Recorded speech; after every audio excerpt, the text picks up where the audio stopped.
to this.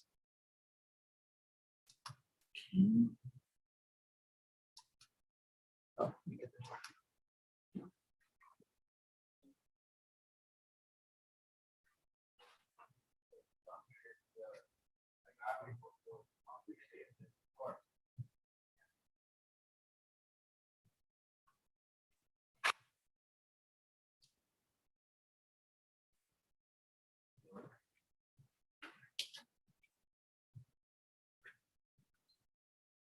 Mhm. Thank you.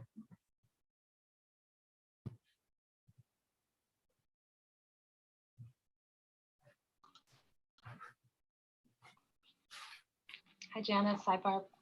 Good morning.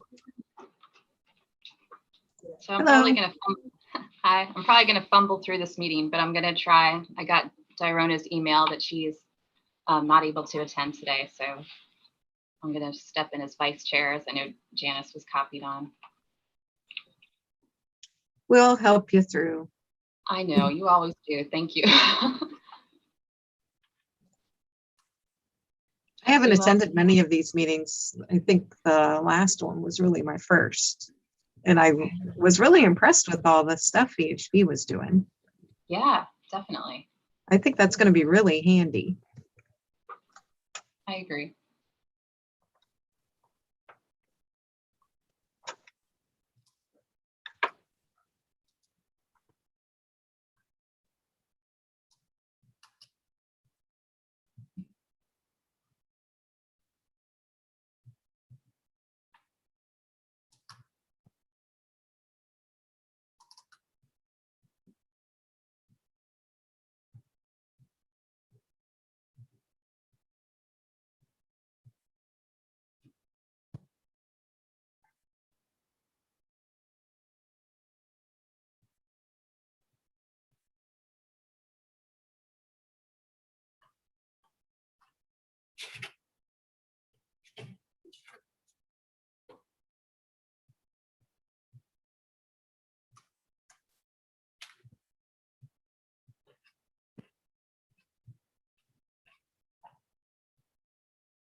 And I see John O'Keefe and Eric and Stephen are listed as attendees on us.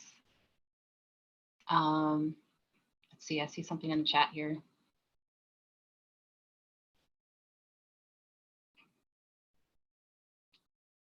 And Janice, do you see that?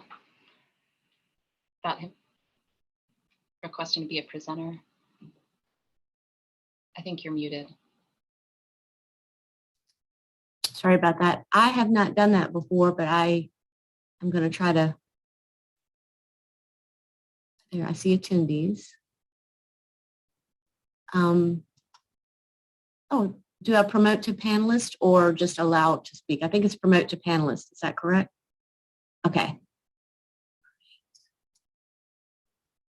And how about for Mr. O'Keefe? Same? You're muted, Sharon. Yes, I would say. Yes. John. Okay. And Stephen Reed, Oh. everybody should be promoted to panelist. Okay, thank you. I'm still very new at this, but I am starting to figure it out some. That's all right. We'll figure it out together.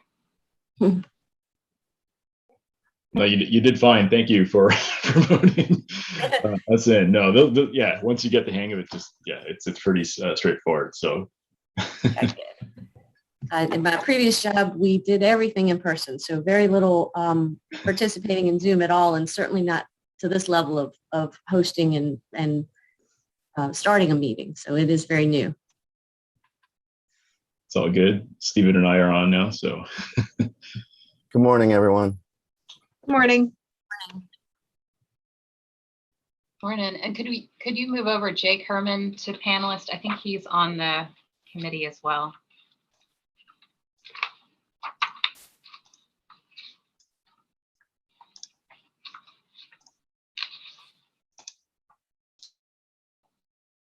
There you go.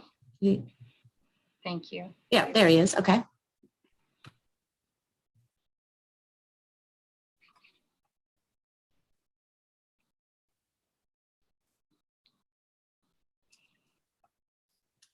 So let's see. I'm trying to think of the members. We have Chesterfield, Henrico, and we have VDOT. So we have 3 of the 6. Mhm.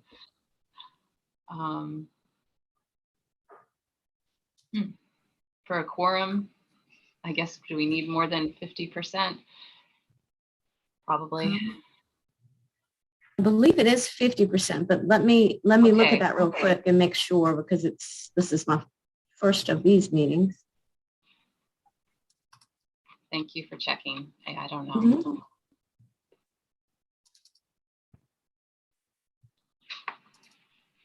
Hmm. It looks like we only have one action item. Yeah, Mhm. and that was just the agenda. So, I mean, even if we don't have a quorum, I mean, it would still make sense to go through the presentation, but we could always defer to the next meeting for the meeting agenda. Approval. Yeah. Yeah, thank you. I was going to ask, what was I going to ask? Oh, is the meeting being recorded? Yes, it is, and we are live.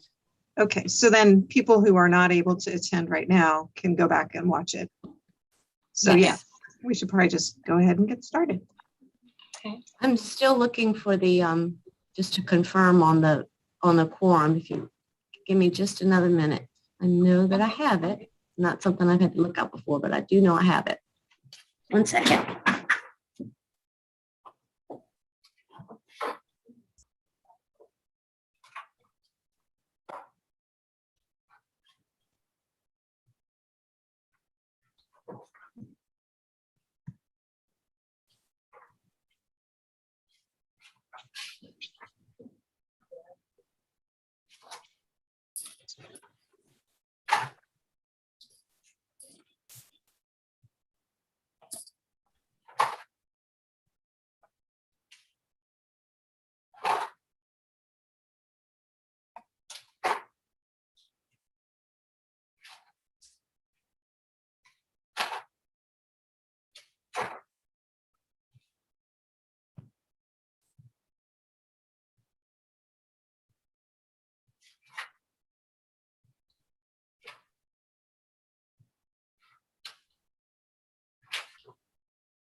It just, what I see it says a majority.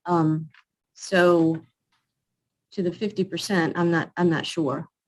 Okay, we'll just defer approval of the minutes to next time, and we'll just get going, and I'll Okay. call this meeting to order. My name is Sharon Smidler. I'm vice chair of the Vision Zero work group, and thank you everyone for joining us today. the statement regarding virtual meetings is on page 3 of the agenda. That's been extended throughout the rest of this year. If you have any questions or comments, the email address is rrtpoinput@planrva.org. Ms. Firestone, if you're ready, could we do roll call? Yes, ma'am. Good morning, everyone. Town of Ashland, Ms. Amos. Chesterfield County, Ms. Smith. Here. Goochland County, Mr. Coleman. Henrico County, Vice Chair Smidler. Here. City of Richmond, Ms. Chair Clark. VDOT, Ms. McAdory. Mr. Herman. Here. Thank you. That concludes the roll call. Thank you, Ms. Firestone. Just due to having 50%, not quite a quorum, we are going to defer approval of the meeting minutes to our next meeting. Did anybody who's on the call have any corrections to the minutes that they saw? I did not. Thank you. Hearing no others, there are no changes, and we'll defer that approval to the next meeting. All right, the next thing on the list were there any public comments that were received? Sulab, did you hear of any? No, I haven't heard anything. I'm sitting in for Chet today, but yeah, he didn't mention of any public comments to me. So thanks. Okay, thank you. All right. The next thing on the agenda is the Vision Zero Work Group Chairs Report. Vice Chair, thanks everyone for their hard work. This is a very important topic, pedestrian safety and safety of all users. And I'm excited to see what VHB has been working on. And so that will lead into our next item, which is the Regional Action Plan. So Eric, are you taking the lead from here, and you're sharing your screen? Thank you. All right, good morning, everyone. Good to meet with all of you again this morning to provide you an update with the Regional Vision Zero Plan effort. Can you see my screen? Yes, thank you. All right. So, yeah, we just wanted to give you an update on the progress. You know, in the meeting minutes, obviously weren't passed, but you know, we indicated that we're gonna have a draft by now. We're still actually working on the draft, and we aim to complete this draft by early mid-October. And we'll talk more about that later, but I just wanted to give you that initial update there. We wanted to recap some of the thoughts and principles that we're including into this draft here, and then just give you an update on the outline of the plan, so you can see how we're organizing the information. And we'd love to hear your feedback to see maybe there's certain ways that you want us to arrange the information to make this plan more amenable to your stakeholders, to you and your stakeholders. All right, so again, I think several of you were in attendance at the late July 2021 meeting. At that meeting, we discussed the emphasis areas, and this is the orange text, the text on the left-hand side of the screen. These match the Virginia SHSB emphasis areas.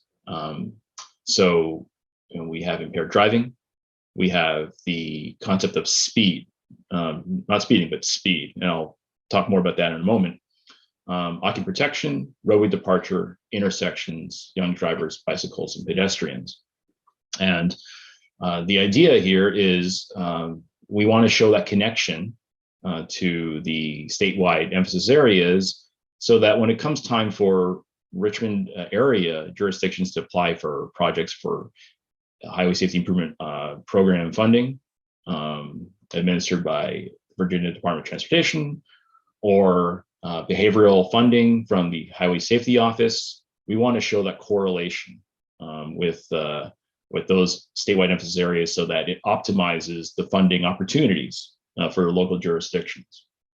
From the last meeting, you saw that we did this crosstab. We also want to show a relationship between emphasis areas, because you can imagine that there would be multiple crashes, multiple factors in a crash. For example, a person could drive drunk, may not be wearing a seatbelt, be driving with excess speed, could be at an intersection, you name it. You could combine several factors into one. So we want to show that in this plan, the relationship between emphasis areas. We also showed last time that we can also, we're organizing our information by the type of road class. So if it's on a primary road, a secondary road, or if it's on a local road. And these road classifications are provided to us in the data set, the VDOT's data set. So this allows us to organize our information by emphasis area and by road class. And that's how we are organizing the information in the actual plan. Did also want to point out the input on speed. So through conversation or communication exchange with Mike Story of the City of Richmond, he encouraged the clarification on speed versus speeding. Just to reiterate that speeding, right? That's more of the actual behavior, right, by the driver, and then speed is just the concept of speed. If you're just going too fast, just the survivability of a crash exponentially decreases, with the increase in operating speed, right? So a type of analysis that Mike had suggested and that we're pursuing is to take a look at the posted speed limit, where we can get that information and see what the correlations are with the posted speed and the coding of speed related crash from VDOT's database. So we're conducting that analysis and be able to provide more results from that in the draft report that you'll see in a few weeks. We'll also include that relationship with the speed limit into the crash trees that we presented last time, so that we're not just developing crash trees based on the emphasis areas in the road class, but also where we can apply the speed limit, so that jurisdictions can see that, oh yeah, these crashes are on your 45-mile roads, these are on your 35, these are on your 25, as an example. Any questions about this emphasis area recap?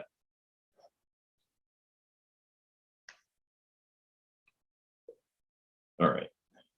Actually, Stephen, do you have any input on just from the statewide perspective?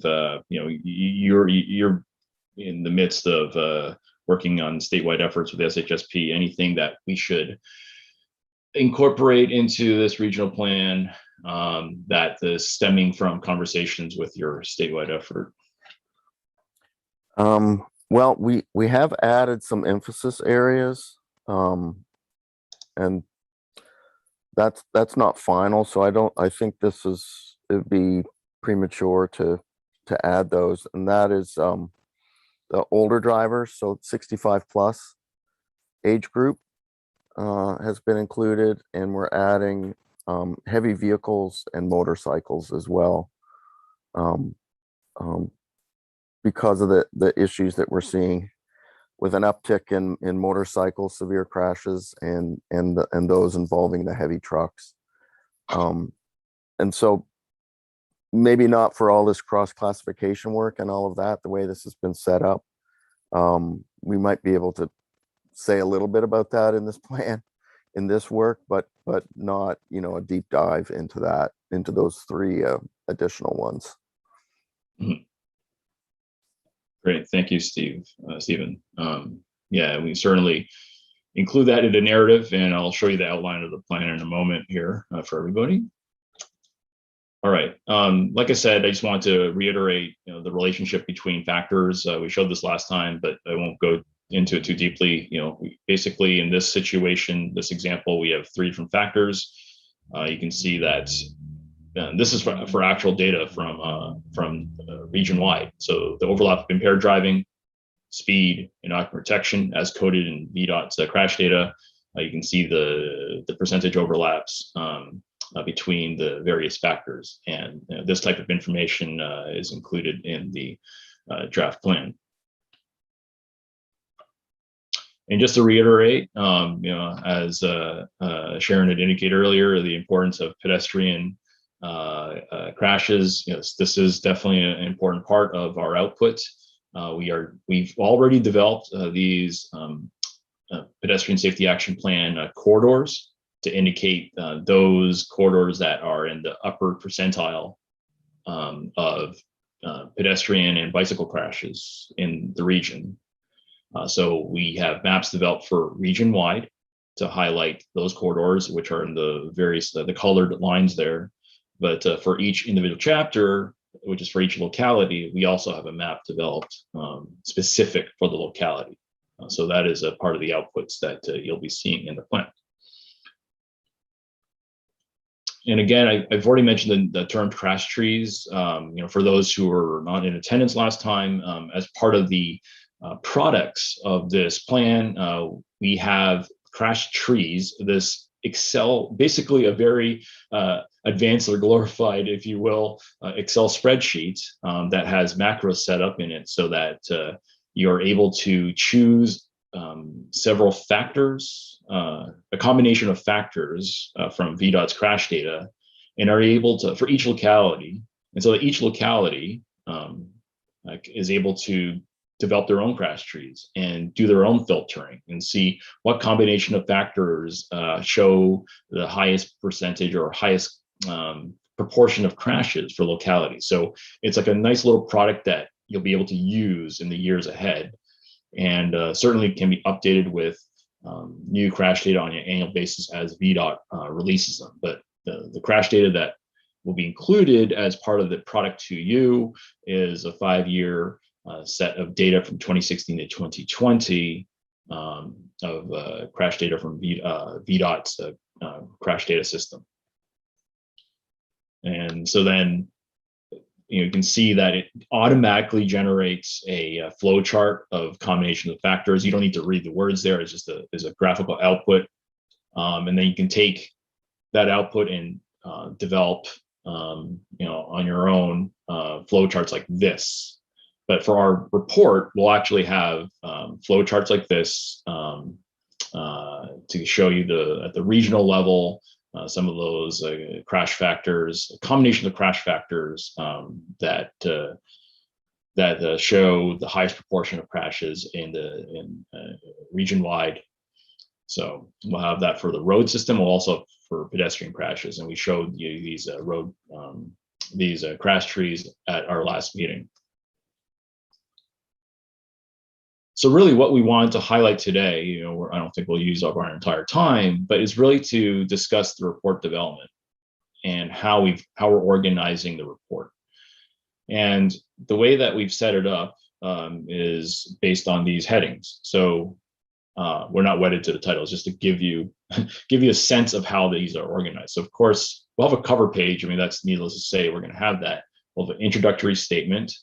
And I guess I want to hear feedback from you if the introduction is to be written in a general sense, or if it's more appropriate to be written in the words of the chair of this work group or the head of the regional agency. I just wanted to get that feedback from you. Do we need to ghostwrite a welcome statement as an opening letter, and then we go into an introduction of the project? I just want to hear from you what your thoughts are on that.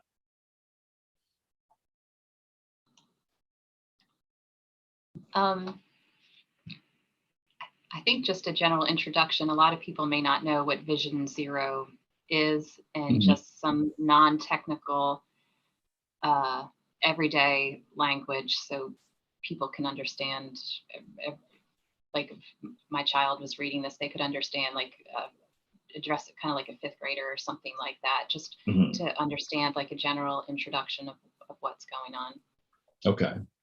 Yeah, and certainly just like with Richmond's Vision Zero plan, which I was able to assist with the development with, yeah, we've made references to connection with the statewide SHSB, as I've mentioned earlier.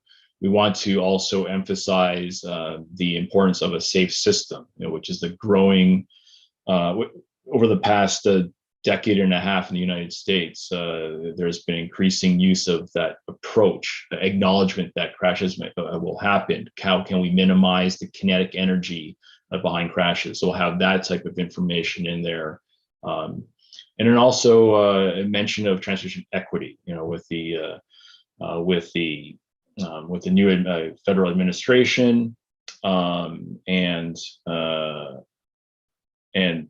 also just the priorities that USDOT has placed in equity, and that's going to filter throughout the transportation system across the country. We will acknowledge transportation equity as well in our introductory remarks. Any other thoughts? Any other I guess themes that you would like for us to include in the introduction? No, I think that equity is an important aspect to include, and then connections that we're working as a region to make sure, we're consistent, and, coordinating with the state is important too. So those are all good points. And again, just a general intro about what this is about. Mm-hmm. Sure thing. And since Keep this it is short and concise. absolutely, yeah, yeah, nobody wants to read a 100-page regional plan. Our Richmond Vision Zero plan effort was in the mid-20s, I think. I'm blanking now, but yeah, it's not extensive. It gets straight to the point. We show the data, we show the actions that Richmond was trying to conduct for its first year Vision Zero effort. So first year implementation, if you would, sorry. But yeah, we understand your comment there, Barbara.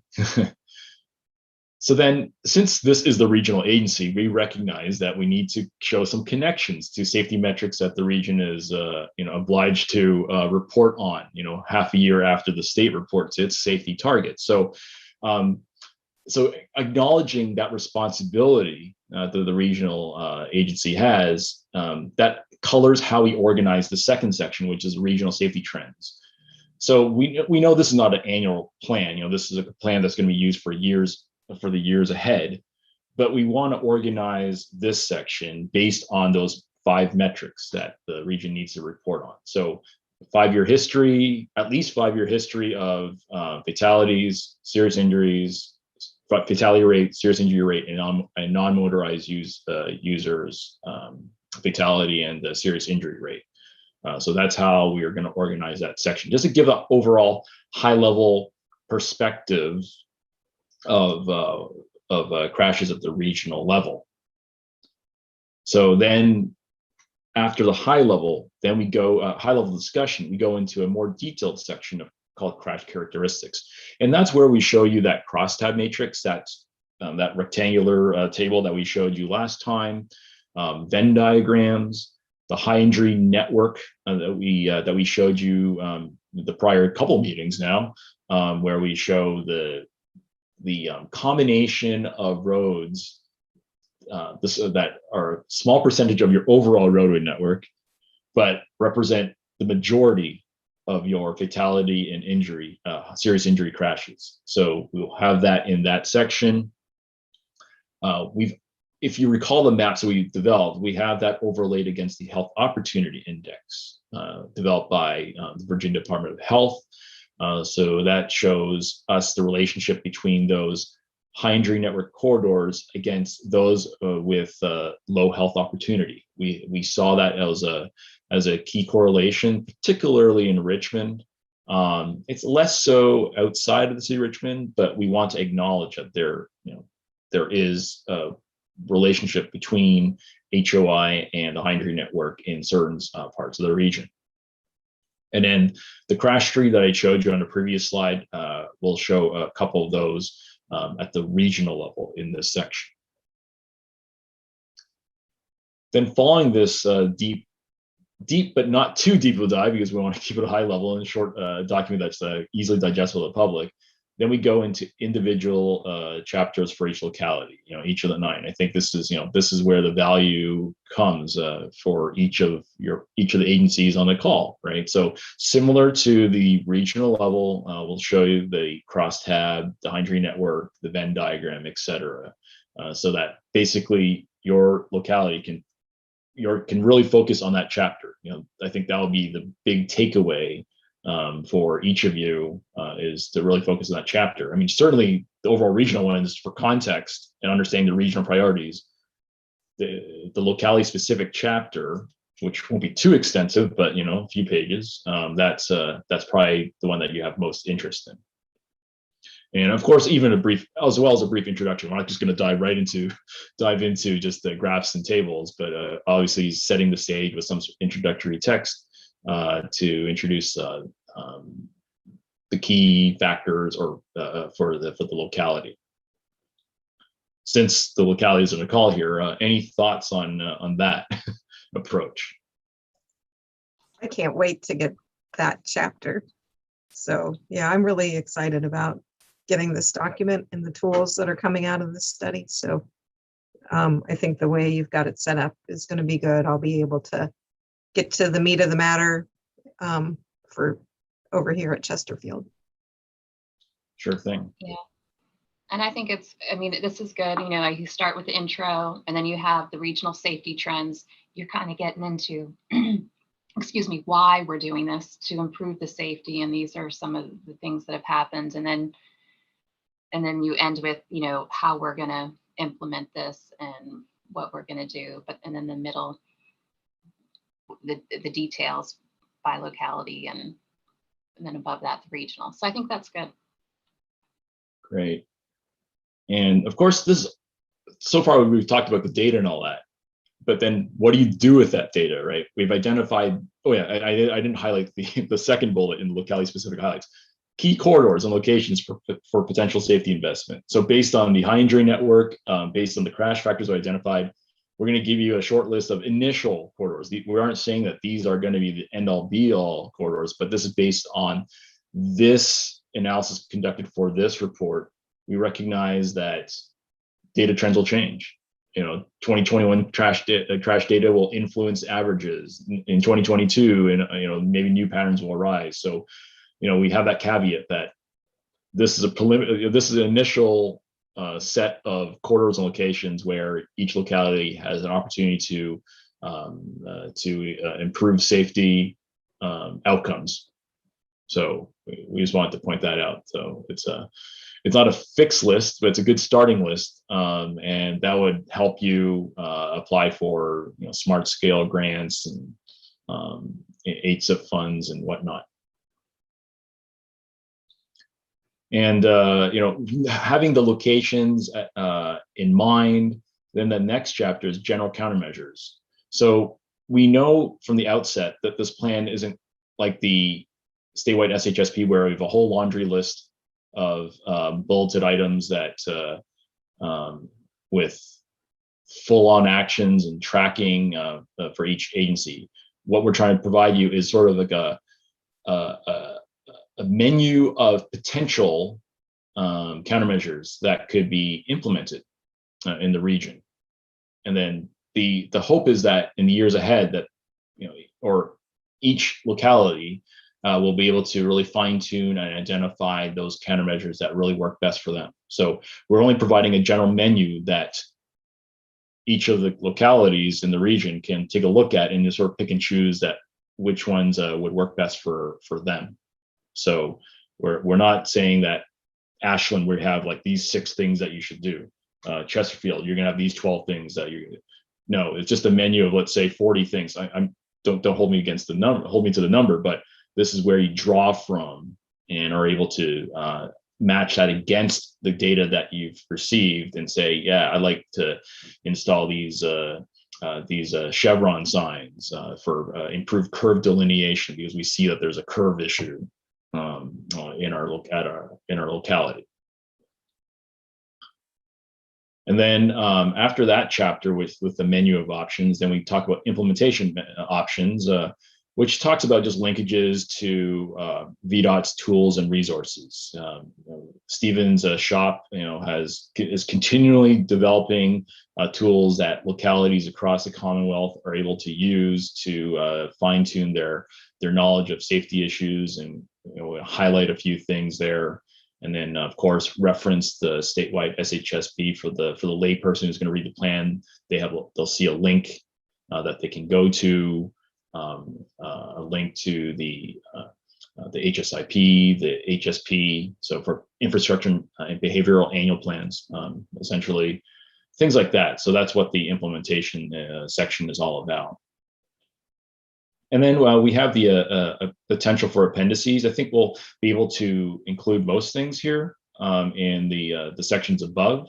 But if we feel that there are certain appendices that are appropriate, we'll work with you on that. But we haven't fully identified those appendices yet, because when you see the report, maybe you feel that certain things are too detailed. You'd rather see that in an appendix.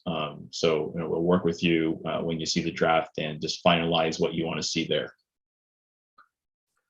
A couple of items there, Eric. First on the appendices. So yeah, something like a little bit of background on the high injury network and all the factors that go into that. There's a few charts that kind of summarize it. Yes, absolutely. And not get into too many of the details, but summarize it. So that's an example I can think of off the top of my head. And then, yeah, there may be some others on the PSAP background. Yeah, some of the background on some of the tools as well. And so I do want to talk to this group, and particularly the TPO staff, a little bit about on these tools and resources. Now we've generated a bunch of spreadsheets and GIS layers like the PSAP that Eric just mentioned. And so we want to continue that conversation about how to share that as well. So the crash tree spreadsheets, and then maybe some of the GIS layers that have been developed for the high injury network, et cetera, so that those tools are available to the TPO and the local jurisdictions if they want to grab them. So we'll need to talk about what's outside of this document, if you will, a little bit as we go forward as well. I think that makes sense. Greta on our staff, she's pretty much active with safety as well as with OIP and all performance measures. So I think she would be pretty much interested in looking at the tools, which might be useful to us as well in the future. Yeah, and we just need to talk, because I'm not sure if you have an easy way to do that, or if we need to put this into a VDOT ArcGIS online, for example. So we'll need to have that conversation here offline after this call, so that information is available. Right. I think we have access to the outside VDOT as well as the I forgot the name, but the GIS where you can those things, we have access to those, but we don't have access to all other things. Okay. So Eric and I will follow up then with you and Chet and Greta as we wrap up the analysis part. Sure, thanks. Eric, I just have a question on the regional safety trends. As we report to Federal Highway, we also, along with the trends, we have a target as well, a 2-year and a 4-year target, which is, it's not vision zero, it's realistic. Whereas we have diverted from what the state had predicted as target before in the previous rounds, I guess. Yep. But maybe we might stay with what the state is projecting. And I think that report needs to go out this February. But just wanted to know whether the targets would also be listed there, or it just would be the trends.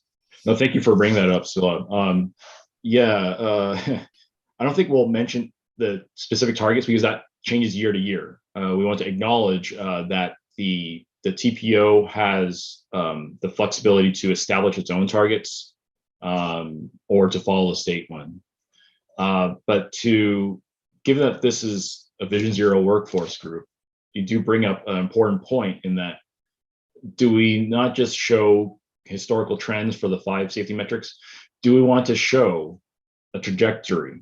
Like, does this group have the vision of having it to meet zero by 2050? And I apologize if I'm forgetting that you've already set a year. If you set a year, then we need to put that into the section saying, and we'll show that graph.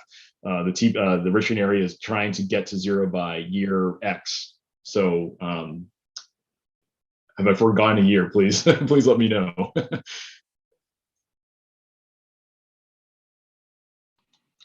I'm trying to remember what was in our vision or what we had put. I know ideally that's where we'd want to be, a zero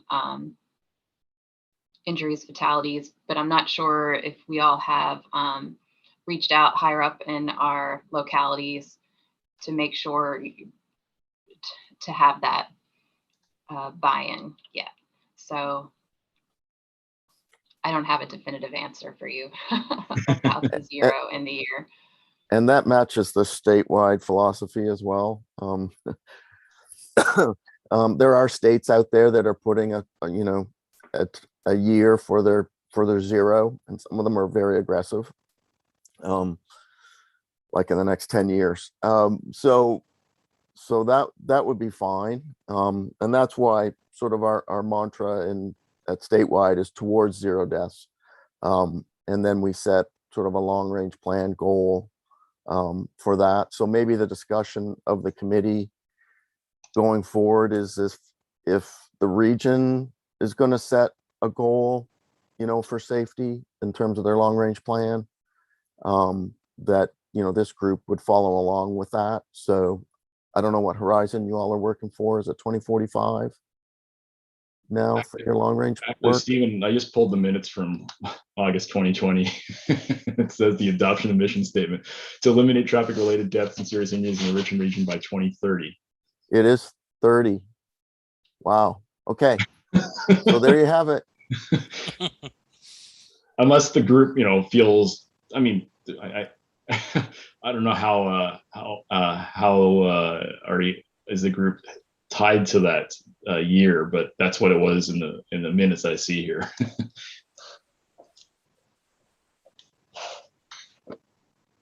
Well, we can put that in the draft and have the discussion, I guess. Yep.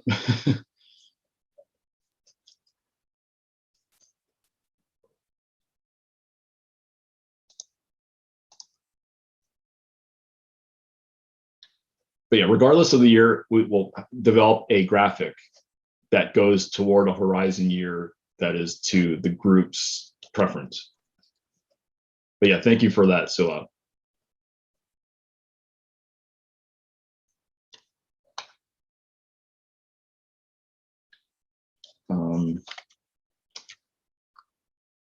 And thanks, Stephen, for the appendice input there. And then, yeah, we'll work offline to identify those tools and resources that need to be highlighted. And ultimately, if the region wants to put this up as a storyboard, something that public can use, like ArcGIS online, and see the crash layers.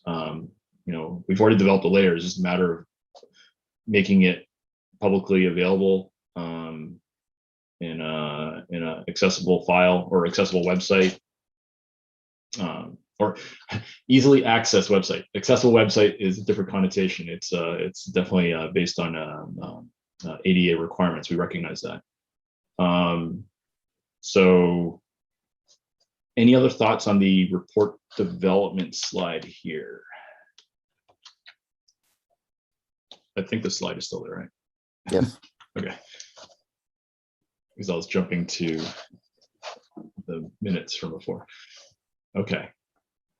So the next steps, again, we as a final product, we're trying to give you the crash tree tools for each of you.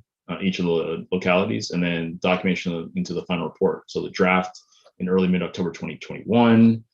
Then we'll get the feedback, discuss collect your comments offline, and then have more informed discussion on the next work group meeting. So we can then wrap the final report after we collect sufficient responses from each of the localities.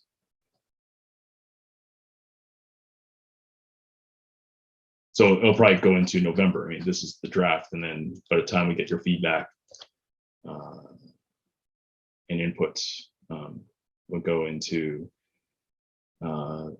middle or late fall.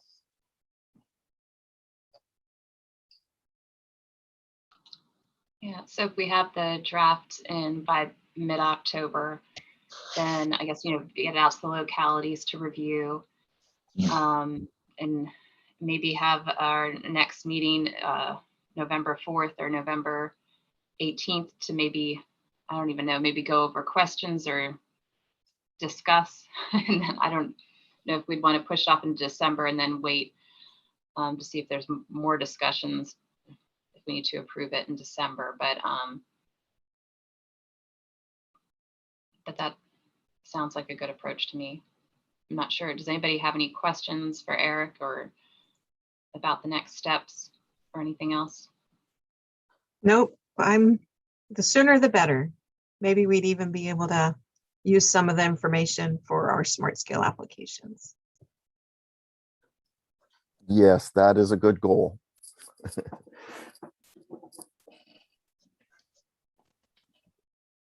Cool. Well, thank you for that. Are there any additional questions or thoughts?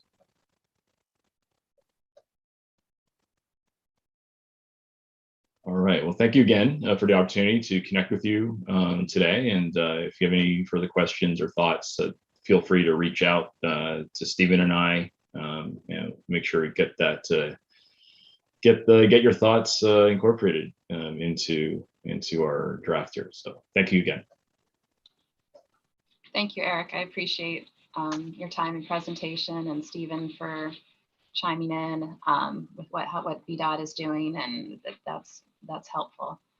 It didn't sound like there were any other work group member comments. I'll give one last chance. Any other member comments? Hearing none. The next thing on our agenda is the next Vision Zero work group meeting. Based on Eric saying mid-October, we should have a draft for review, and maybe we should try for November 4th. I know we have TPO that day in the morning, so maybe that afternoon. Just wanted to throw that out there to the group to see if that would work. I see Barb nodding her head.